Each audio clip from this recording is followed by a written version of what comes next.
the irony is palpable. Robert De Niro, who frequently lambasts conservative politicians on television, now finds himself the one whose own words are being used as evidence against him in court. For years, he has been a loud voice in Hollywood, unafraid to criticize Republicans, often calling them dangerous, extreme, and even crazy. But today, De Niro is no longer on a stage. He stands before the bar of justice. No more applause, no more stage lights, only the heavy silence of the courtroom, where he tries to stay composed, but his voice trembles, his hands shake, and his eyes wander.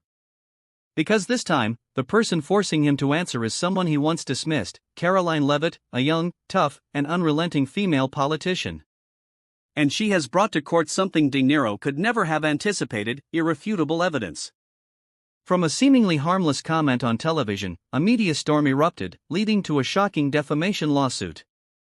What were once sarcastic remarks in interviews are now being used as evidence in a massive $800 million defamation lawsuit initiated by Karoline Leavitt.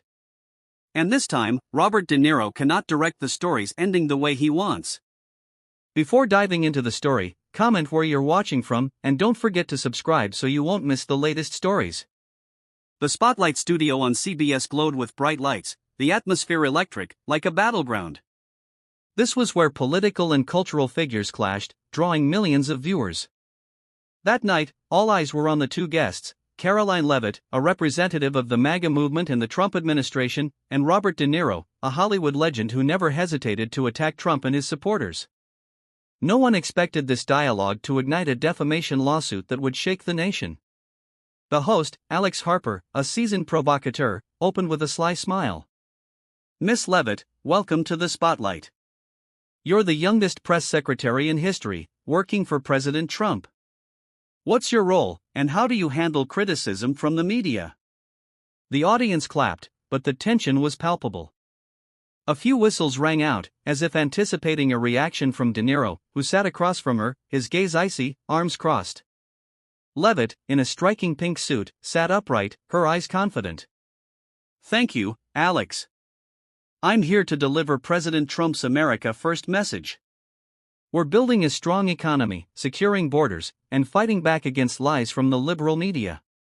They're a propaganda machine, but I'll speak the truth, whether they like it or not." The audience clapped, but boos from a corner of the studio, mostly De Niro's fans, heated the atmosphere. The camera panned to him, and Harper shifted focus. "Mr. De Niro, Miss Leavitt called the media a propaganda machine. As an industry insider, what do you think?" Harper asked, his tone suggestive. De Niro, in a black suit, leaned forward, his eyes locked on Leavitt. "I don't care about the media," he said, his voice low but sharp. "I care about people like her. Trump's young puppets, no experience, no credibility, just parroting dangerous lies. You're a threat to democracy, Miss Leavitt, you and your entire generation." The studio erupted. Some audience members clapped wildly, others whistled in protest. The camera zoomed in on Leavitt, but she didn't flinch, her lips curling slightly. Harper, sensing the drama, pressed on. "Miss Leavitt, Mr. De Niro called you a threat to democracy. How do you respond?" Leavitt took a breath, her eyes sharp. "Mr. De Niro," she said, her voice calm but cutting, "I'm not here to be insulted by someone using their Hollywood fame to smear anyone who disagrees with them. I represent millions of Americans who believe in President Trump. You only represent your own ego." The audience held its breath. Scattered applause from MAGA supporters broke out, but most of the crowd leaned toward De Niro, who smirked dismissively. De Niro pointed at Leavitt, his voice rising. "You talk about America? You're just a young girl, fresh out of school, propped up by Trump as a figurehead. You don't understand democracy or responsibility. You just follow orders." His words landed like a punch, and the audience exploded. Some shouted in support, others booed. Harper interjected, "All right, let's calm down." But Leavitt raised her hand, demanding to continue.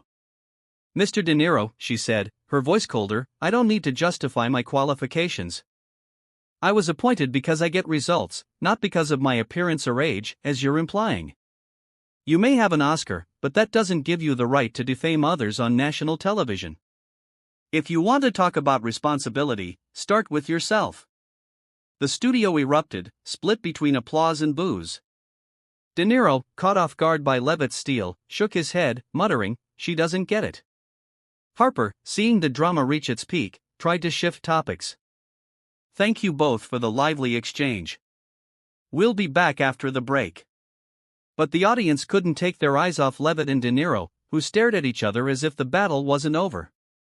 As the show paused, some MAGA supporters stood up, clapping for Leavitt and shouting, "Karoline! Karoline!" De Niro's fans whispered criticisms, one loudly saying, "She's just a puppet." The segment went viral on social media within hours, becoming a trending topic with millions of views. The MAGA community hailed Leavitt as a conservative firebrand. One post read, "Karoline Leavitt silenced De Niro. This is the new MAGA generation." De Niro's fans and liberal media defended him, calling Leavitt an opportunist. A mocking post said, "She just graduated and dares to take on De Niro? Laughable." Another viewer wrote, "De Niro's right. She's a threat." The conflict escalated when De Niro continued his attacks on CNN. "She's a product of Trump's system," he said, staring into the camera. "A young person who knows nothing about the world, just following orders. People like her are more dangerous than Trump because they're young and ambitious." These words, instead of solidifying his anti-Trump hero image, became leverage for Leavitt. She didn't respond on social media or TV, as many expected. Instead, she worked with her legal team, gathering evidence, footage from the spotlight, De Niro's interviews, posts, and audience comments showing the negative impact on her reputation. After the fiery clash on the spotlight, Karoline Leavitt didn't let herself get swept up in the whirlwind of social media debates or emotional interviews. While the public buzzed with viral clips, she retreated backstage, turning the media storm into an opportunity to strike. Leavitt, with her sharp mind and unwavering loyalty to Trump, understood that De Niro's words weren't just a personal insult but an attack on the entire MAGA movement. She decided to respond not with words but with a stronger weapon, the law. Right after the show, Leavitt returned to her White House office, her pink suit still pristine, but her eyes gleaming with resolve. She called an urgent meeting with advisors, including a lawyer who had worked for Trump, Sylvia Martinez, known for turning lawsuits into political weapons.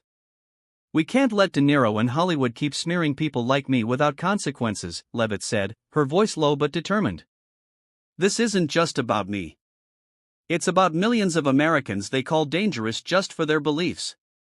Martinez nodded, recognizing the lawsuit's potential not only as a legal victory but as a political statement. Martinez, with her high bun and icy demeanor, got to work immediately.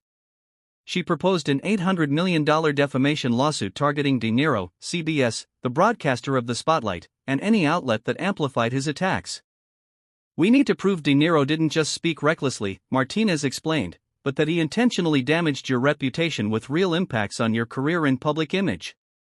Leavitt agreed but emphasized, "I want this case to send a message. No one, not even a Hollywood star, gets to destroy someone without consequences." Leavitt's team quickly built their case. They started by collecting evidence from the spotlight confrontation. Technicians analyzed every frame, every word De Niro said, especially phrases like young puppet and threat to democracy. They also gathered subsequent interviews, including the CNN segment where De Niro called Leavitt more dangerous than Trump. These statements, Martinez argued, weren't just personal but part of a systematic smear campaign damaging Leavitt's credibility as press secretary. To strengthen the case, Leavitt worked with a social media expert team led by Ethan Cole, a data analyst who had worked on MAGA campaigns. Cole and his team scoured social media, collecting thousands of related posts. They found countless audience comments, from mocking ones like "she's just Trump's puppet" to malicious posts like "Leavitt's unfit to be press secretary, she's just a figurehead." These posts, Cole argued, proved De Niro's statements sparked a wave of attacks, directly impacting Leavitt's reputation and career opportunities, including some media outlets canceling interviews with her. When Martinez's team received a leaked internal email from De Niro's entourage, the case gained a critical edge. The document, provided by a disgruntled staffer, showed De Niro's manager, Greg Palmer, had actively pushed him to target Leavitt. In the email, Palmer wrote, she's the perfect target, young, vulnerable, and it'll make you stand out in the anti-Trump crowd. An assistant replied, agreed, hitting her will get big attention. This email, Martinez said, was pure gold, evidence that De Niro's attacks weren't spontaneous but a deliberate attempt to smear Leavitt to bolster his own image. Leavitt, reading the email, gave a cold smile. They thought I was easy prey, she told Martinez. They were wrong. Beyond public evidence, Leavitt and her team also prepared internal White House documents proving her competence as press secretary.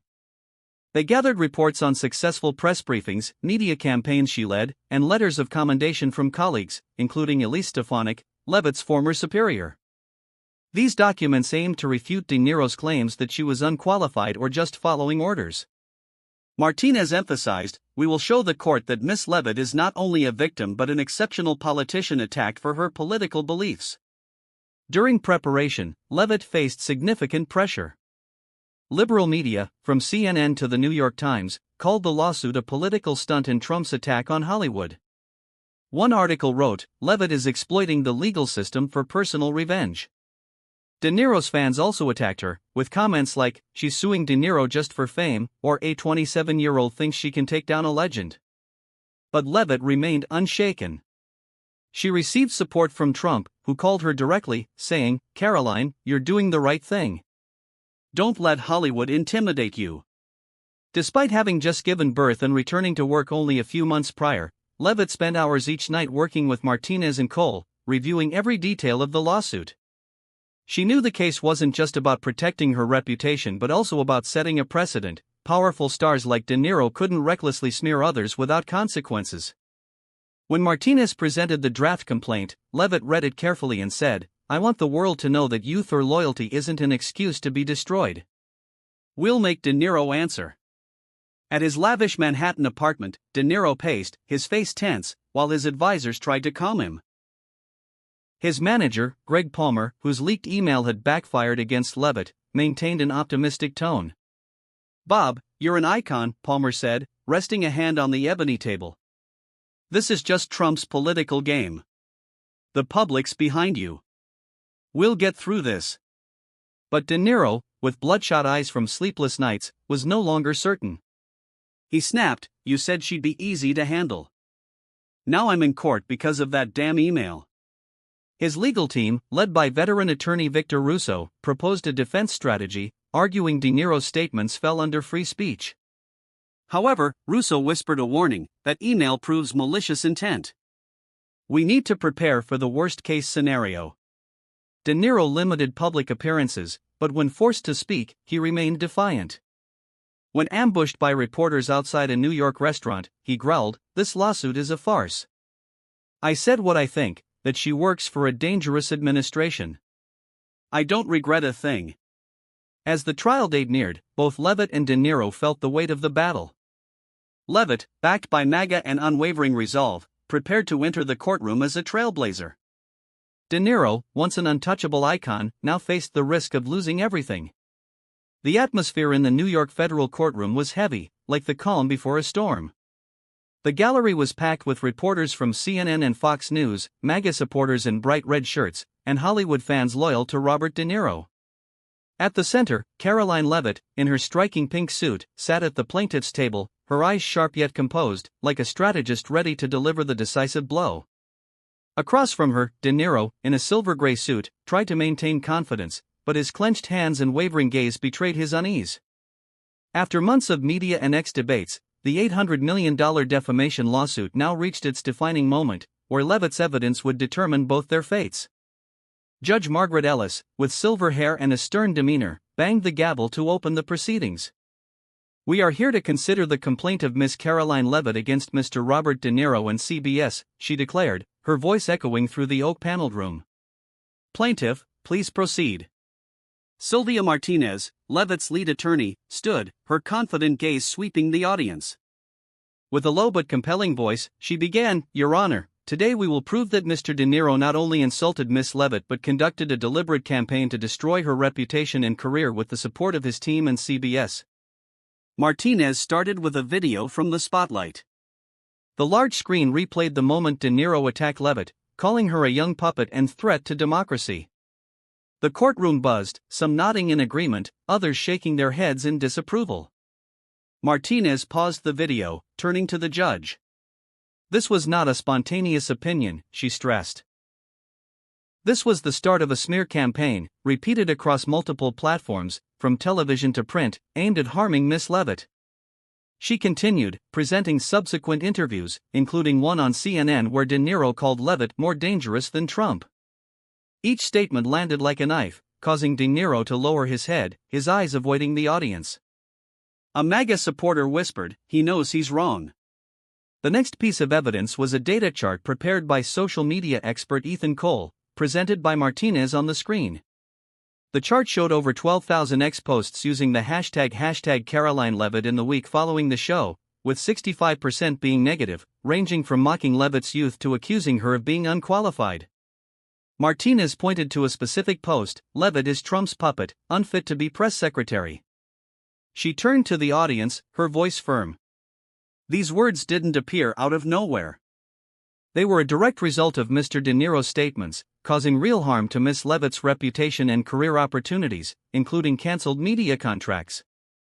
A reporter scribbled quickly, while De Niro shifted in his seat, whispering to his lawyer, Victor Russo. Martinez, sensing De Niro's unease, delivered the decisive blow, an internal email from his team, leaked by a disgruntled staffer.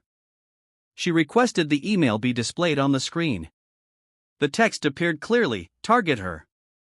She's young, vulnerable, and will make you stand out." Sent by manager Greg Palmer, an assistant replied, "She's the perfect target for attention." The courtroom fell silent, with only murmurs from the audience. Martinez turned to De Niro, her voice icy. "Mr. De Niro, is this the personal opinions you claim, or a calculated plan to destroy Miss Leavitt?" De Niro opened his mouth but only mumbled, I didn't know about that email." The audience was stunned. Some MAGA supporters clapped softly, whispering, "She's got him." Lawyer Russo stood, trying to salvage the situation. "Your Honor, my client didn't directly write this email. He was expressing political views protected by free speech." But Martinez didn't relent. She presented another video, this time from a secretly recorded internal meeting of De Niro's team, filmed by the same staffer who leaked the email. In the video, De Niro told Palmer, "I need to do something to keep my anti-Trump image. That girl, Leavitt, is a good target. Go after her." The courtroom erupted in murmurs. Judge Ellis banged the gavel, demanding order, but the atmosphere had shifted. De Niro, once an untouchable icon, now bowed his head, hands covering his face, eyes lost. A Hollywood fan whispered, "He's done." Martinez continued, directly questioning De Niro, calling him to the witness stand. "Mr. De Niro," she asked, her voice calm but sharp, "do you have any evidence that Miss Leavitt is a threat to democracy, as you claimed?" De Niro, his voice trembling, replied, "I just said what I felt. I think she works for a dangerous administration." Martinez cut in, "Feelings aren't evidence, sir. Do you have documents, witnesses, or any basis for calling Miss Leavitt a puppet or dangerous?" De Niro fell silent, his eyes panicked. After a long minute, he shook his head. "No, I don't have any." The audience held its breath. Some MAGA supporters stood, clapping and shouting, "Karoline! Karoline!" The judge banged the gavel, but the applause continued. Leavitt, seated at the plaintiff's table, didn't smile or show triumph. She maintained her composure, her eyes focused on Martinez, as if knowing the battle wasn't over. Martinez concluded her presentation with a powerful statement. Miss Leavitt is not just a victim of defamation. She is a young, talented woman attacked for daring to stand up for her beliefs. We ask the court to hold Mr. De Niro and CBS accountable for the harm they've caused. She sat down, and the courtroom erupted in murmurs. A Breitbart reporter quickly posted on X, "Leavitt just landed a fatal blow on De Niro. Hashtag justice for Karoline." Russo, on De Niro's side, tried to counter, but his arguments were weak against the weight of the evidence. He called a witness, a producer from the spotlight, to prove the show didn't intend harm. But under Martinez's cross-examination, the producer admitted the team deliberately invited Leavitt and De Niro to create TV drama. This admission further bolstered Leavitt's case, leaving Russo shaking his head in frustration.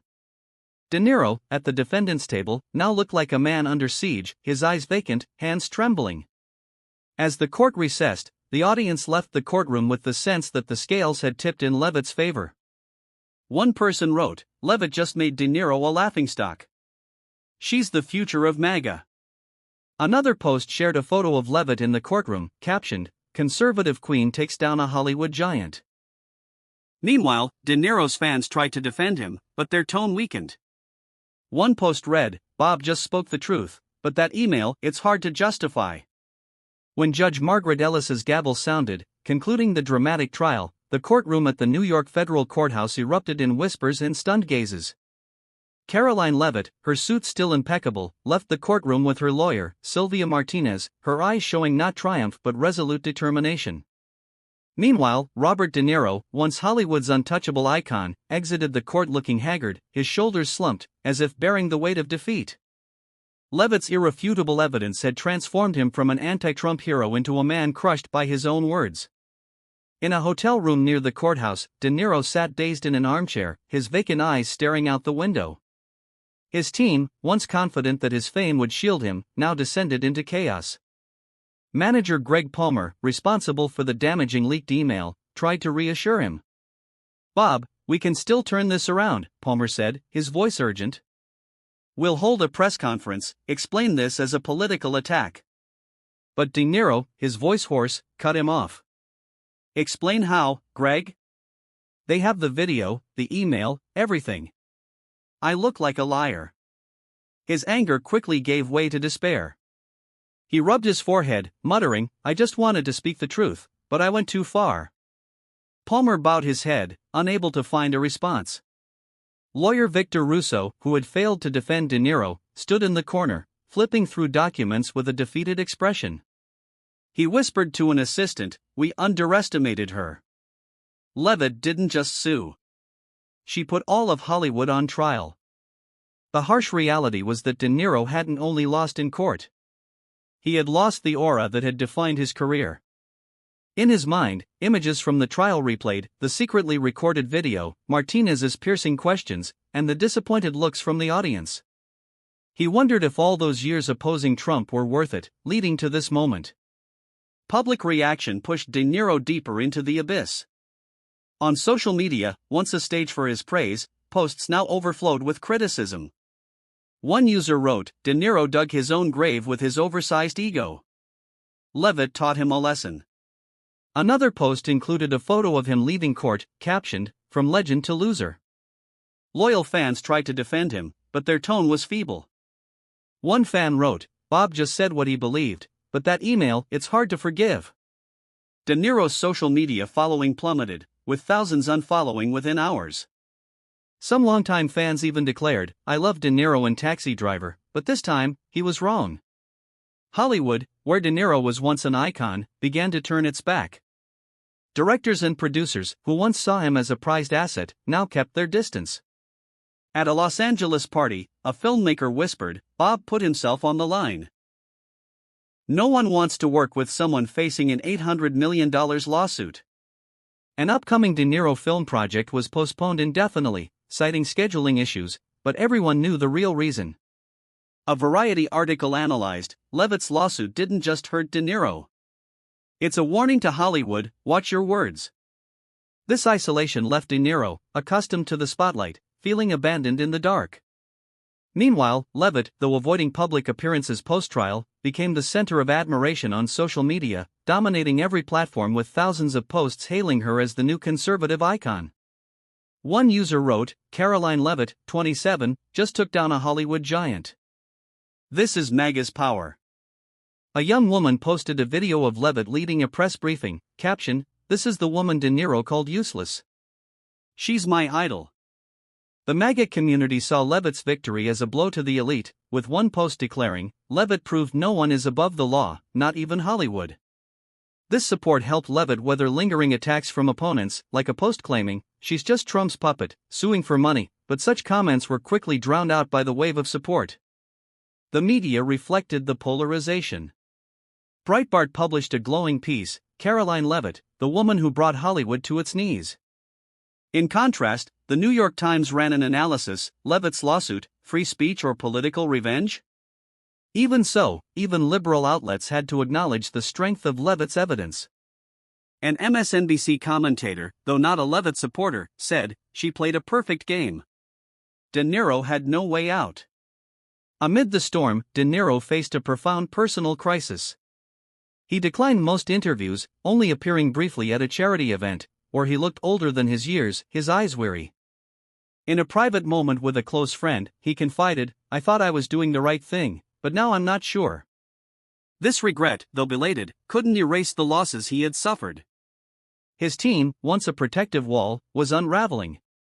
Palmer faced internal blame for the leaked email, and some assistants quietly sought new jobs, fearing the lawsuit would drag on.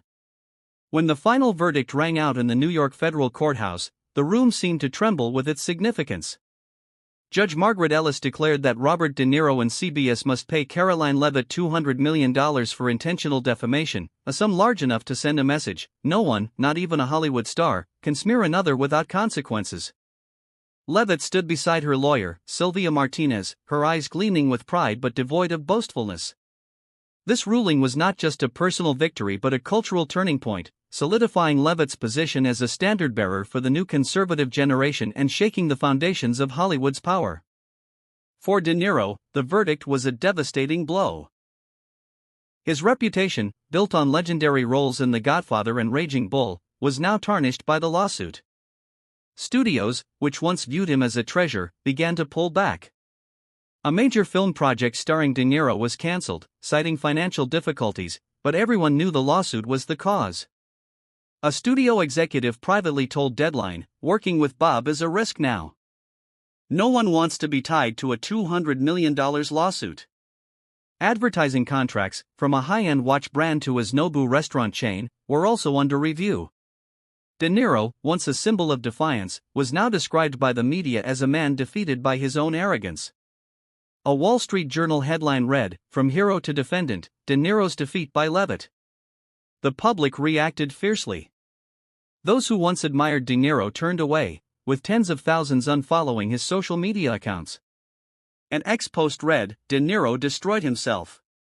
Leavitt just showed him the consequences." Another shared a photo of him leaving court, captioned, "Legend falls for messing with Karoline." Though some loyal fans tried to defend him, claiming he was politically trapped, their voices were drowned out by the wave of criticism. A bitter post from a former fan read, "I used to love De Niro, but he let his ego override reason." This downfall was not just personal but a warning to Hollywood stars: their power was no longer absolute. The lawsuit's greatest impact was the shift in the media and Hollywood industries. Stars, once carefree and attacking politicians without fear of repercussions, became more cautious. A famous comedian on a late-night show joked, "I'm not mentioning anyone named Karoline unless I want to end up in court." Studios began including clauses in contracts requiring artists to avoid controversial statements. A producer told Variety, "This lawsuit was a wake-up call. Words now come with a high price." Social media platforms, the battleground for the lawsuit, solidified their role as a force shaping public opinion, surpassing traditional media. An ex-post read, "Leavitt turns social media into a weapon. Hollywood's no longer king." The lawsuit also set a legal precedent. Conservative politicians, from local Congress members to governors, began considering lawsuits against media for defamation. A Texas lawyer told AP, "Leavitt opened a new path. We're seeing more similar lawsuits." This raised concerns in the media, with an Atlantic editor writing, "Leavitt's victory could chill press freedom." But for MAGA supporters, it was a triumph of justice. An ex-post declared, "Leavitt gave us the tools to fight back against the enemy." In the glow of victory, Leavitt remained humble. She returned to her White House duties, leading press briefings with growing confidence. Letters from supporters, from Iowa farmers to Florida students, poured in, praising her for standing up to power. One letter read, "Miss Karoline, you gave me the courage to defend my beliefs." Leavitt, though exhausted from a demanding schedule and motherhood, felt empowered. In a private moment, she told Martinez, "I didn't do this for fame. I did it for those who believe in me." Martinez smiled, replying, "You did more than that. You changed the game." Karoline Leavitt's victory over Robert De Niro was not just a legal ruling but a spark igniting a new administration.